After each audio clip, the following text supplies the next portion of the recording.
Welcome to Chapter 4, Access Control, Policy, Standards, Procedures, and Guidelines. So we're going to discover the importance of access control in the business environment, government environment, and critical infrastructures and how they're all enforced.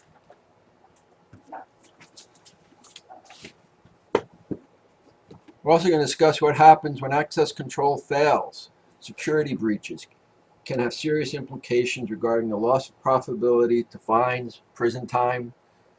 And basically the goal of this is to highlight the important roles of access control and how we can have to deal with government regulations, infrastructure.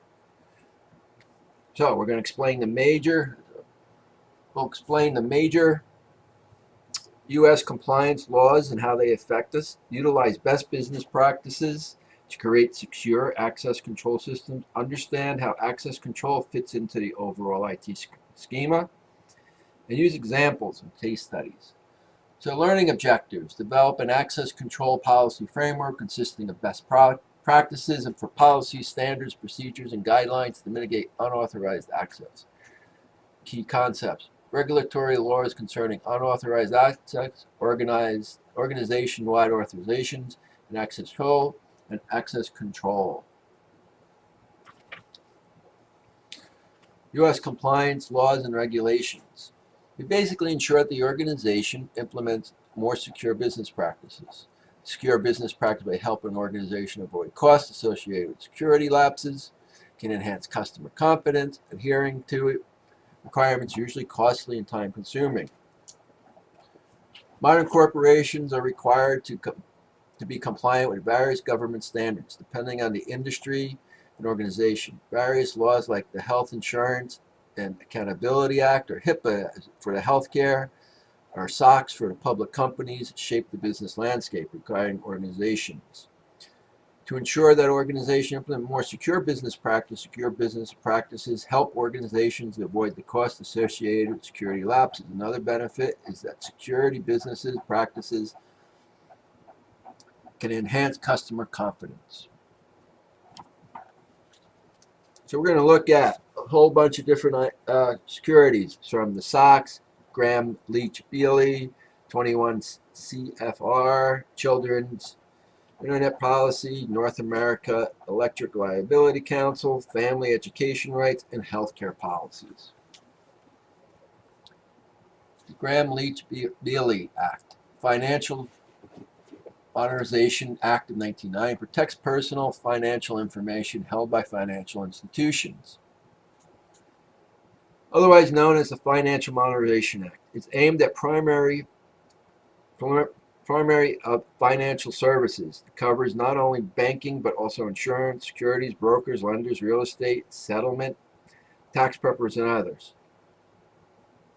The Act takes compliance and information security outside of the IT world and into the realm of the entire company, regarding every department to be responsible for security and consumer privacy. Information is major.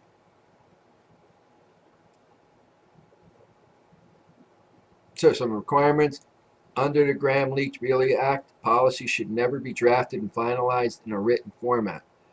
GLBA requires companies to develop, implement, and maintain comprehensive written information security program that contains administration, technical, physical safeguards that are appropriate to the size and complexity of the entity and nature and scope of activities. The Act contains provisions for protecting all non-public personal information, privacy policies that more than just note on the website.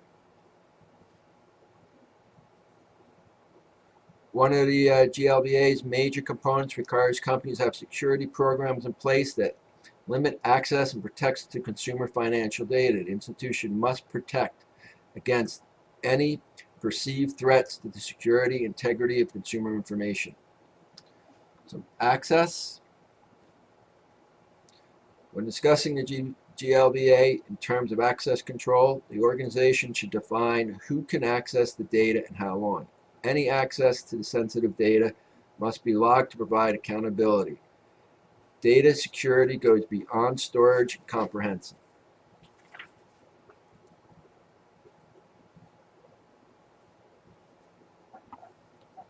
Organization to define who has it, access, and storage policies and procedures. This is what we were just looking at. The HIPAA Act, health insurance portability. If you've ever been to the doctor, prescriptions, you have to sign something and they make sure that no one else can see it. It basically protects the privacy and security of certain health information. Office for Civil Rights, OCR, enforces the privacy. And financial penalties. In 1996, this has two major parts. Title I, healthcare insurance for workers and their families if they change or lose their job. Title II, known as the Administrative Simplification Provision, requires establishment of nationally standard for electronic healthcare transactions and national identifier providers. Health insurance plans and employees is also address security and privacy. Title II is the most significant impact of this. Privacy rules. Privacy rule took effect on April 14, 2003. It regulates the use and disclosure of protected information held by covered entitlees. It's established for the use and disclosure of protected information, which is any information that concerns health status, health care, or any payment for health care that could be linked to an individual. Transaction codes and set rules. The transaction code rule for HIPAA requires a common standard for the transfer for all health information between healthcare providers and the organization and processes. Unique identifiers. Unique identifier standard rules handles the creation and use of unique identifiers for providers, health plans, employers, and patients. They identify the following. The employer identifier, which is based on the IRS assigned employer identification number. The patient identifier, which will be a standard unique way of identifying patients currently for that. The national provider, which is originally developed for the Medicare system, and the health plan divider, which is a 9-digit code, which will check. Security rules. Security rule is in compliance to the privacy rule that covers the PHI, security. Security rule deals with electronic protection health information. It lays out three layers of security safeguard. And the enforcement rule. The HIPAA enforcement rule was created in February 2006 by the Department of Health and Information Services. It is the final rule that details the basis and procedures for imposing civil, monetary penalties on covering entities that violate HIPAA. This rule is a unification of the paperwork existing. So it kind of puts everything together. So, HIPAA privacy rule versus HIPAA security rules. The privacy rules, privacy of the individual is identifiable health information, national standards for the protection of certain health information. The security rule, security standards for protection of electronic data, protect certain healthcare information. The Sabon-Axley Act. Act of 2002 was created to protect investors by improving the accuracy and reliability of the financial disclosures in public traded companies. SOX, known as SOX, accomplished this by strengthening existing penalties and making corporate officers personally responsible for disclosures. It imposes harsher punishment, large fines, and prison sentence for the individual who knowingly alters or destroys information with the intent to obstruct investors. Protects investors, creates new standards, creates new penalties, and changes how corporate boards this. There's 9 parts to this. Title I, Public Company Accounting Oversight Board, provides independent oversight of the public accounting firm. The PCAOB exists to prevent third-party accounting firms from using fraudulent accounting practices. Title II, Auditor Independence. Establish standards that require external auditors to be completely independent from the firms they audit, which limits conflicts of interest. Title III, Corporate Responsibility. Mandates that executives must take individual personal responsibility for accuracy and completeness of the corporate financial reports. It also deals with integrity of financial act. Title 4 enhances financial disclosures. Describes enhanced reporting procedures, requirements for financial transactions, also requires internal controls that assure the financial products. Title 5 is analysts' conflict of interest. Establishes standards designed to prevent conflicts of interest among securities analysts and to improve investors' confidence in them. Title 6 commissions, resources, and authorities define the conditions under which the Securities Exchange Commission has the authority to censor or bar security professionals from practice. Title 7 studies and reports defines the studies and controllers general required to perform act. Corporate and criminal fraud accountability imposes documentation retention requirements in companies and audits. It also describes specific criminal penalties for manipulation, destruction, and alteration of financial records. Title 9, white-collar penalties establish increases of criminal penalties associated with white-collar crimes. 10, states the chief executive officer should sign companies' tax returns. And Title 11, corporate fraud accountability identifies fraud and records tampering as criminal offenses.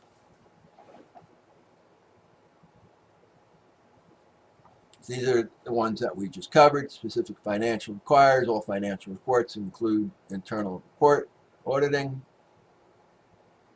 So we looked at these. Services outside the scope. Corporate responsibility. Who's responsible for everything? Assessment and internal controls. Real-time users disclosed. Criminal penalties if you change document. Protecting employees and exposing to fraud. And criminal defrauding for shareholders.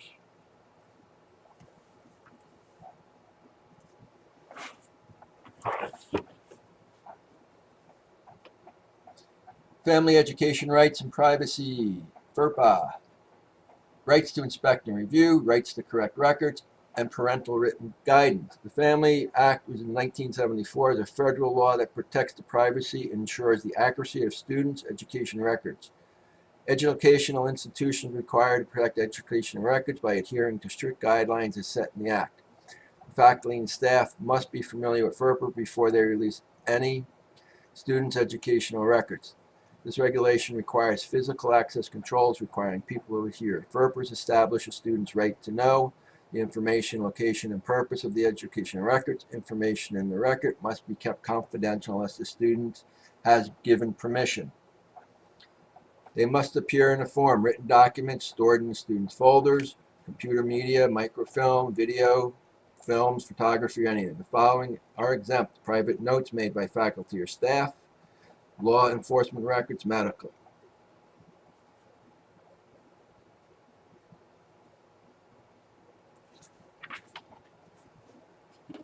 So directory, there are two types of educational records. Directional information may be released by the education without written consent of the student. Directional information includes name, address, phone number, email, dates, attendance, degrees, earned enrollment, status, and field of study. Students have the right to limit release directory information. This can be done by submitting formal written requests. Basically, this is the general information that colleges are allowed to release. The real basic that are available. The Children's Internet Protection Act requirements. Schools and libraries must use technology protection measures, protect children from exposure or offensive internet content, adopt and enforce policies. Minors are those who are under the age of 17. The Children's Internet Protection federal law enacted in 2000 addresses internet access in public schools and libraries. Any school or library using a federal E-rated program is subject to this. E-rated offers discounts to libraries and schools, ensuring they have the affordable access modern telecommunication. Title 21, Part 11 Code of Federal Action calls for FDA regulation, organization, implementation. System access limits the authority of individuals, uses the operations, uses authority checks, and that. Title 21 CFR Part 11 of the Code Federal Regulation deals with the Food and Drug Administration. guidelines, and electronic recordings and signatures. This title requires industries to fall under FDA regulations, controls such as audits, audit trails, electronic signatures, and policies for softwares and systems.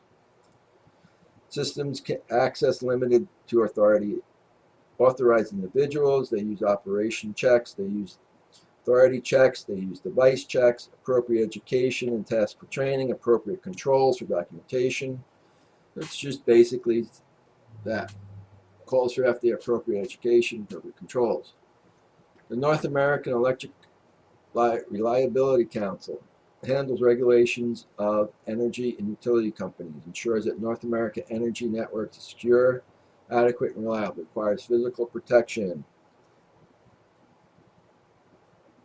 Protection measures all that physical barrier must be in place, access points identified, controlled, and all access must be logged either electronically via video or written in a logbook. Electronic securities include procedures meant to provide protective measure. Assets must do background checks on employees and must prior to training. Homeland Security Presidential Directive, issued in 2007, was initiated to enforce the standard of security identification credentials, government employees and contractors. The standard covers both physical and logical access. The standard is broken into two parts with the requirements. Part 2 built. Part 1 covers common identification securities and privacy requirements. The minimum requirement for the federal personal identification. Part 2 deals with uniformity and portability identification, contains specific to handle technical interoperable identification between departments and agencies. This includes card elements, system interfaces, and security controls.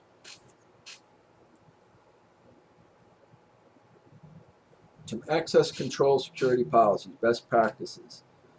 Defined and covers the policy, standards, procedures, and guidelines for a given topic. This section covers best practices for access control, which can help your organization implement it.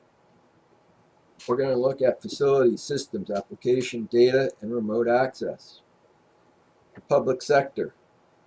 Conduct periodic assessments, implement policies and procedures based on most recent risk assessments, create plans for security networks, conduct employee and contractor training, test periodically to ensure that policies are in place. For enterprise, access security policies are generally different for enterprise level organization than smaller organization. Enterprise organization may have employees across a wide geographic area, even in multiple countries. These organizations often have complex organizational structures with several fairly autonomous divisions, each with their own aspects. Security policies for enterprise organization must take this into consideration.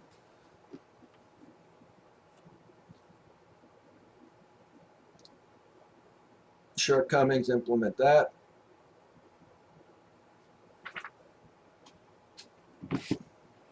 The authorization policy is a high-level document that defines how organizations will assign and enforce access control. It's important to write a formal authorization policy rather than simply implementing random access control. A written policy defines high-level strategies for access.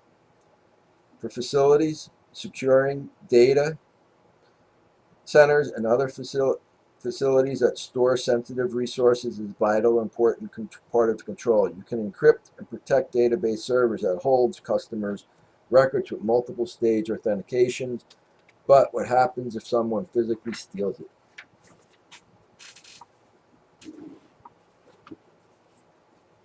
Once dictated how to secure the data center and other facilities, you would secure the system within the data. This is doubly important for systems that are not stored and dedicated.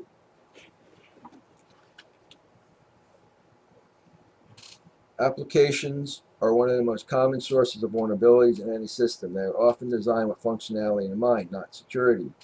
This can lead to security testing as an afterthought.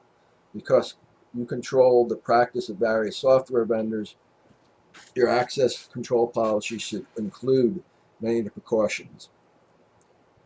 How do we control data? Data access is the core of any authorized policy. Access control for facility systems and application also exists to protect data which is stored.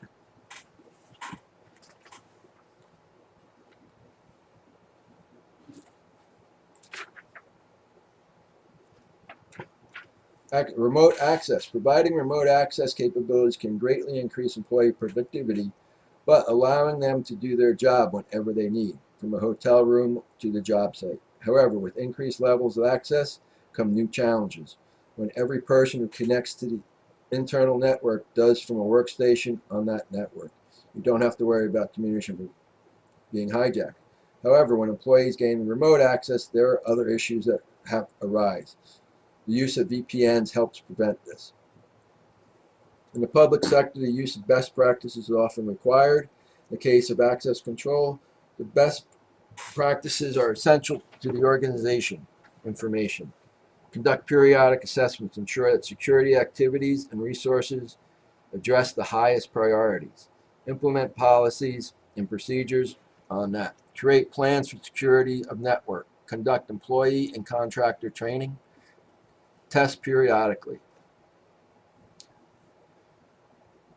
Modern society depends on a complex of systems. These work known as critical infrastructures. Critical infrastructures are an essential part of what we do.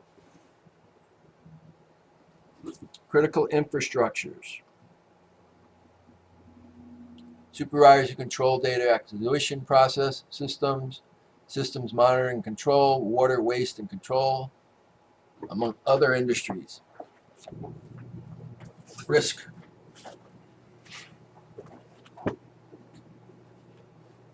Supervisory control and data acquisition, SCADA, process control systems, are the heart of much of society's critical infrastructure.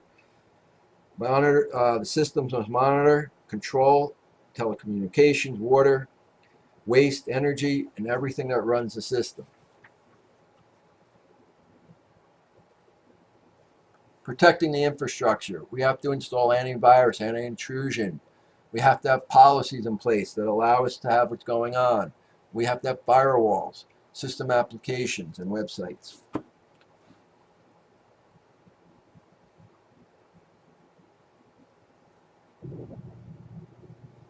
Access control framework. Organization have policies and procedures in place for various businesses units such as accounting and human resources. They also have essential policies for information security and access. The challenge of IT is to establish this continuity, updates, access control. The size of the organization has issues. So we're going to identify, part of the control policy, identify the important assets, beneficials for documents and management. Explicit state responsibilities. Establish an embed management commitment. Authorize expenditures. Inform those who need it and provide that information. A collection of redirect. Step by step. Should be generally accepted practices, not mandated. Allow implementation, may achieve objectives.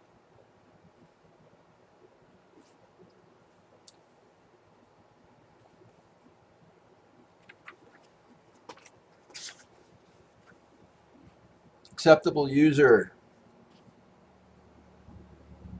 use policy.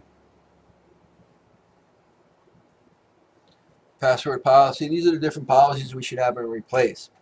So a policy, what is a policy? It's a document that describes specific regulatory requirements and rules that must be met in a given area. An organization acceptable use policy typically describes what is not acceptable in the organization.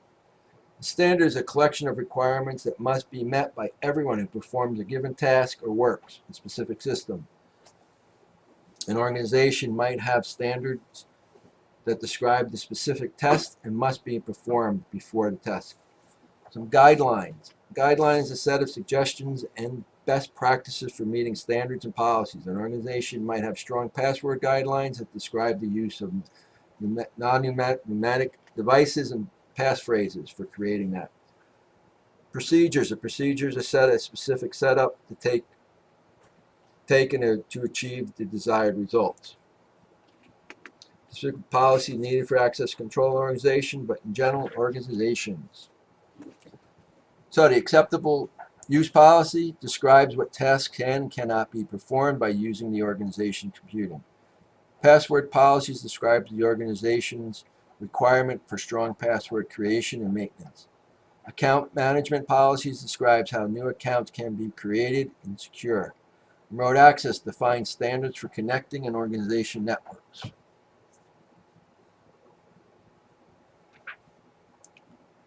What standards are needed to support these standards? Standards is a detailed process of methods of implementation, technology, hardware, and software. Access control standards are used in the organization, utilize the IT assets.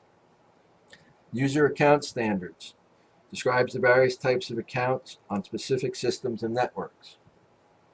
Identification standards describes how user IDs will be defined based on individual name, job function, or identification process. Remote access standards describe the specific tools to be used to implement an organization's remote access policy. Application development standards describe security precautions that must be designed for into the house. Procedures to implement these. User fills out the application. What procedures are needed to implement these policies? You must establish access control procedures, outline the steps needed for access. Organizational IT procedures should be included to detail authentication, accounting, password management, and remote access. So it should look something like this. User fills out the access request.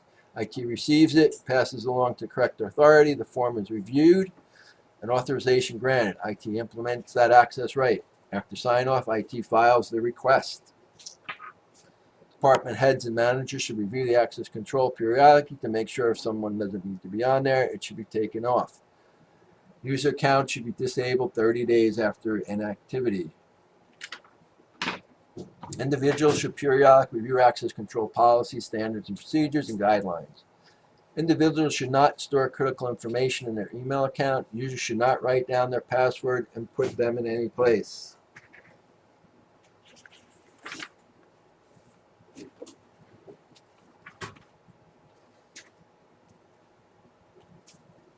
So what did we cover?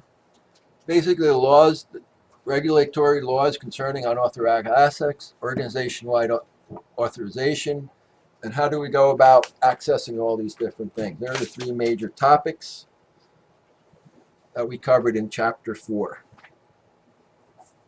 Thank you. Have a good day.